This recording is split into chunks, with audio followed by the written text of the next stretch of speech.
Salam əziz şagirdlər və fizikanı öyrənmək istəyənlər. Bugünkü dərsimizdə biz sizinlə fizika 7-ci sinif dərsliyindən olan atomun quruluşu mövzusu ilə tanış olacağıq. Gəlin başlayaq. Birinci slaydda bizə Demokritin atom haqqında söylədiyi fikirlər danışılır. Deyilir ki, təxminən 2400 il əvvəl Demokrit bütün maddələrin çox kiçik zərrəciklərdən təşkil olunması fikrini irəli sürmüşdü. O düşünürdü ki, hər hansı bir cismi ardıcıl olaraq yarı bölməyə çalışsa, elə bir an gələr ki, bölmə işini davam etdirmək mümkün olmaz. Yəni biz o qədər hissələrə bölərik ki, artıq onu daha kiçik hissələrə bölə bilmərik. Çünki bölmə nəticəsində cismin hazırlandığı maddənin bölünməyən zərrəciklərini əldə etmiş olarıq. Yəqin ki, görürsünüz, ev şəkli verilib, ev müəyyən hissələrdən ibarətdir, tutam divarı daşdan ibarətdir, daşı lap kiçik hissələrə bölərik. O vaxta kimi bölə bilərik ki, artıq onu bölünməz hissəciklər almış olarıq.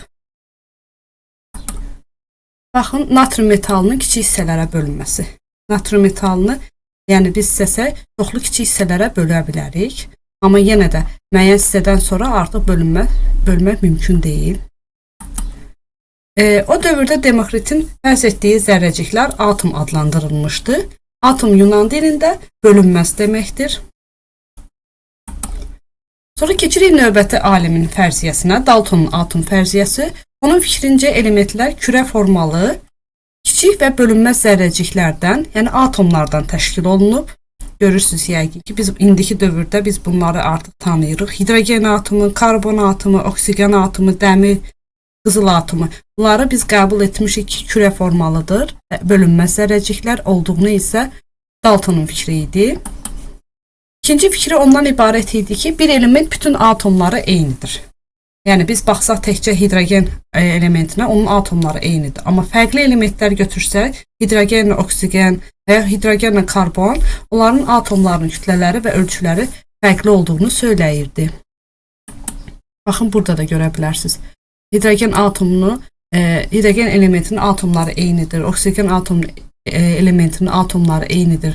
Lakin müxtəlif elementlərə baxsaq, hidrogenlə oksigenə, onların elementləri, bu elementlərin atomları fərqli kütlələrə, fərqli ölçülərə malikdir. Üçüncü fikrinə görə kimyəvi birləşmələr müxtəlif elementlərin atomlarının birləşməsi nəticəsində yaranır. Məsəl üçün, əgər su almaq istəyiriksə, bu zaman H2O, yəni hidrogen və oksigen atomlarından istifadə edirik. Bu zaman aldığımız molekul yeni kimyəvi element olur və bu kimyəvi element də bir neçə atomdan ibarətdir. Elektronun kəşfini isə bizə Thomson tərəfindən ilk dəfə kəşf olunmuşdu. O söyləmişdi ki, mənfi işarəli elektrik yükünə malik olan elektronlar mövcuddur və öz modelini irəli sürmüşdü. Biz ümumiyyətlə elektron anlayışını biz sizinlə bilirik ki, metallarda elektrik cəryanını ötürən yük daşıyıcılar elektronlardır. Yəni bu elektronlar sayəsində hər hansı bir naqilin bir tərəfindən digər tərəfinə elektrik cəryanı ötürülür. Həmçinin burada da görə bilərsiniz. Dövrədə cəryan elektronların sayəsində ötürülür. Atomun Thomson modelinə görə o deyirdi ki, atom kürə şəklindədir.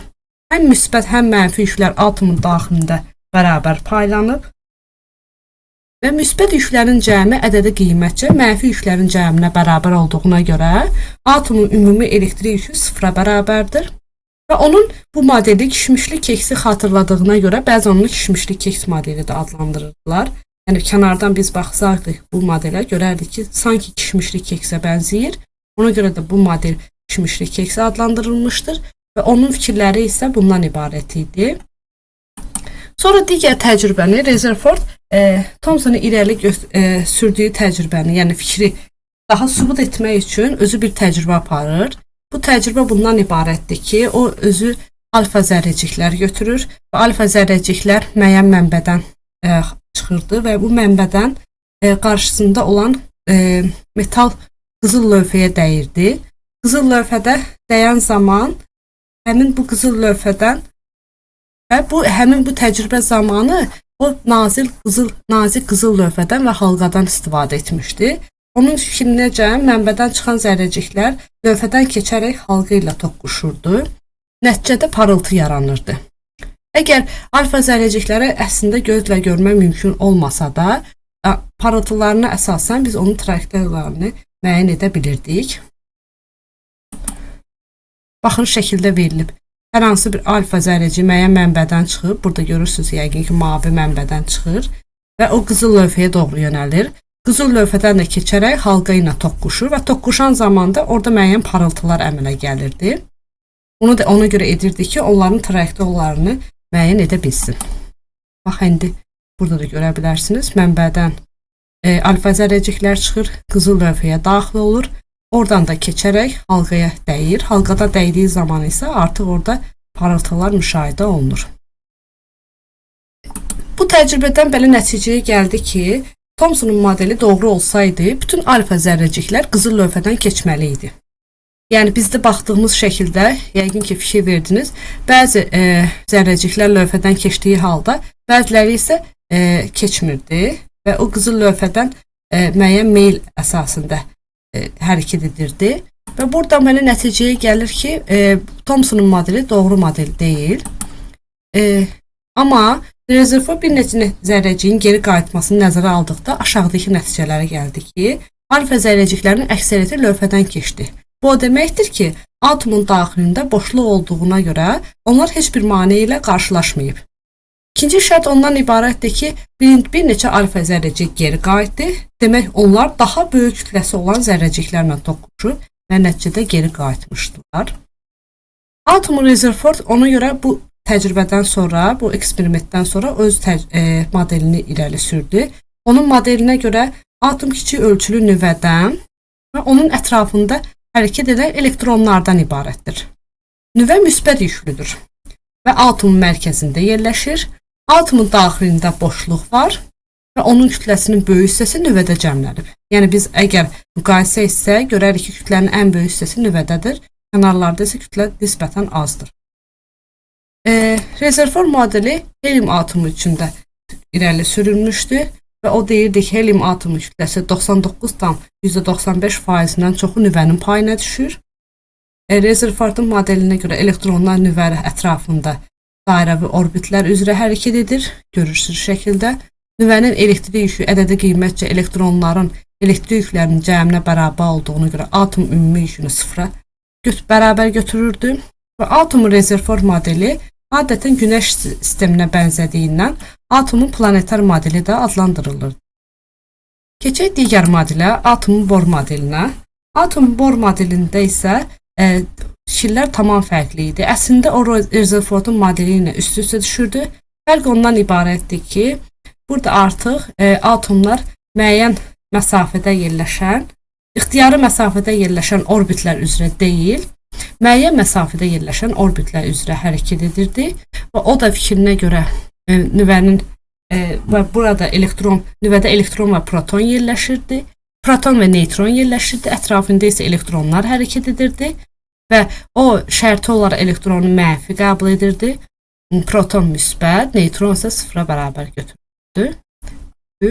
Baxın, atom Bohr modelini burada oksigen üçün də verilib, qala üçün də verilib. Eyni elementin atom nüvələrindəki protonların sayı bərabərdir. Məsəl üçün biz hidrogenin gələcək dərslərimizdə keçəcək hidrogenin izotopları var və bu zaman izotoplarına baxsaq, bunların protonların sayı eynidir, sadəcə neytronların sayı fərqlidir. Bu da o nəticəyə gəlir ki, eyni elementin atomları adətən eyni kimyəvi xassələrə malikdir. Kimyəvi xassələri eynidir, lakin fiziki xassələri fərqli olur bu elementlərdə. Məsəl üçün, deuteriumun sıxlığı hidrogenin sıxlığından çoxdur. Keçək tapşırıqlara. Bu dərsdə biz bəzi atom modelləri ilə tanış olduq. İndi gəlin bu mövzuya aid bəzi tapşırıqlara baxaq. Birinci tapşırıqda bizə deyilir, uyğunluğu müəyyən edin. Yəqin ki, görürsünüz, şəkildə bizə bir neçə atom modeli verilmişdir. Bu atom modellərini biz uyğunlaşdırmalıyıq.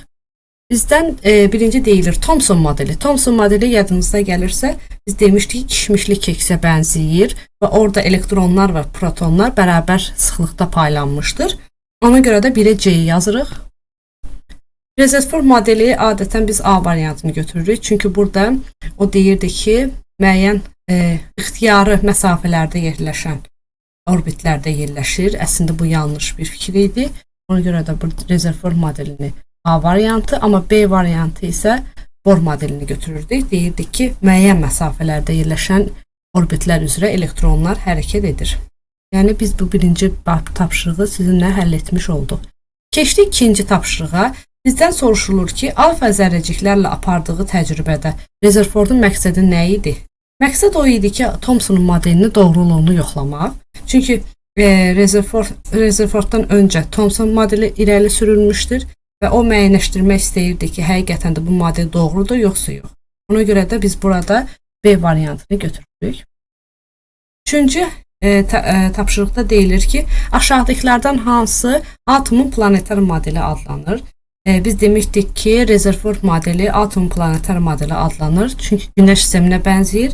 Eyni ilə Günəşdə olduğu kimi, Günəş sistemində olduğu kimi mərkəzdə Günəş ətrafında planetlərin hərəkət edir. Eyni ilə atomda da mərkəzdə nüvə, ətrafında isə elektronlar hərəkət edir. Ona görə də B variantı götürürük.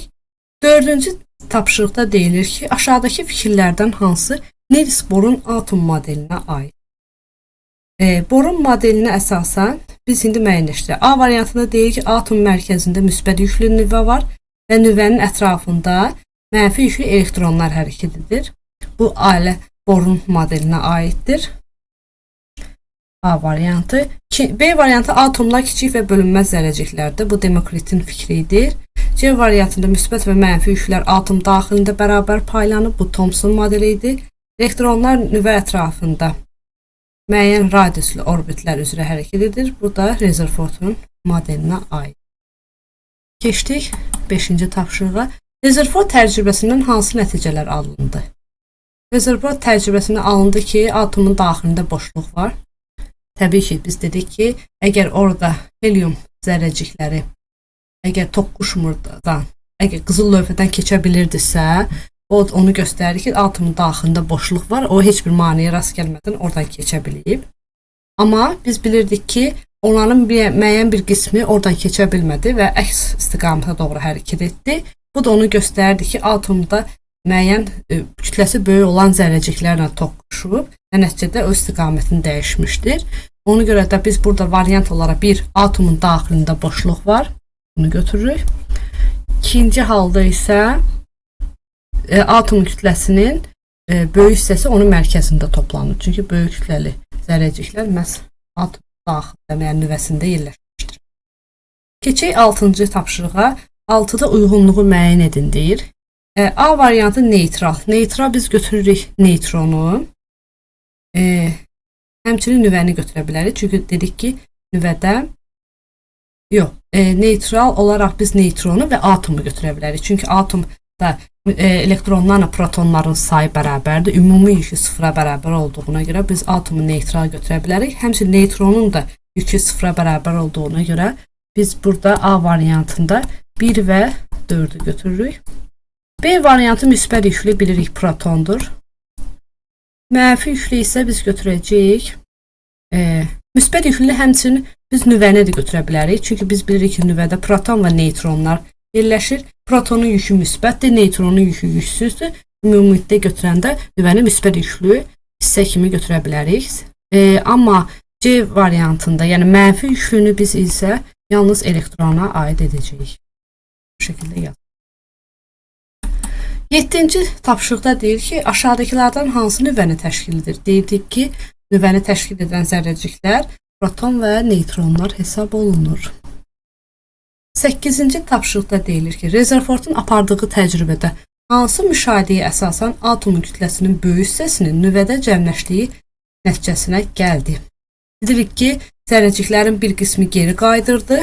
Bunu göstərirdi ki, həmin zərrəciklər özündən böyük kütləli zərrəciklə qarşı-qarşıya gəlmişdi və bu nəticədə o istiqamətini dəyişmişdi. Buna görə də biz burada cavabı C variantı götürəcəyik. 9-da deyilir, nə üçün Rezerford öz təcrübəsində alfa zərrəciklər dəydikdə parıltı verən halqadan istifadə etmişdi? Çünki biz bilirik ki, alfa zərrəciklər adi şəkildə, adi gözlə görünmür və bu halqadan ona görə istifadə edirdi ki, həmin zərrəciklərin trayektoriyasını müəyyən edə bilsin. Sonuncu 10-cu tapşırığa baxaq. Euler-Venn diaqramı verilmişdi və bizdən Thomson modeli ilə Rutherford modelinin müqayisəsini bizdən soruşur. Gəlin müddəaları bir-bir oxuyub qeyd edək. Atomun mərkəzində müsbət yüklü nüvə, nüvə ətrafında isə mənfi yüklü elektronlar var. Bunu biz bilirik ki, Rutherford ilk dəfə kəşf etdi. Rutherfordun modelində. Atomun elektrik yükü sıfıra bərabərdir. Atomun elektrik yükü sıfıra bərabər olduğunu biz hər iki hala aid edəcəyik. Çünki hər iki halda deyilirdi. Elektronlar nüvə ətrafında ixtiyari orbitlər üzrə hərəkət edir. Bunu Rutherford modelinə aid edəcəyik. Maddə atomlardan təşkil olunub.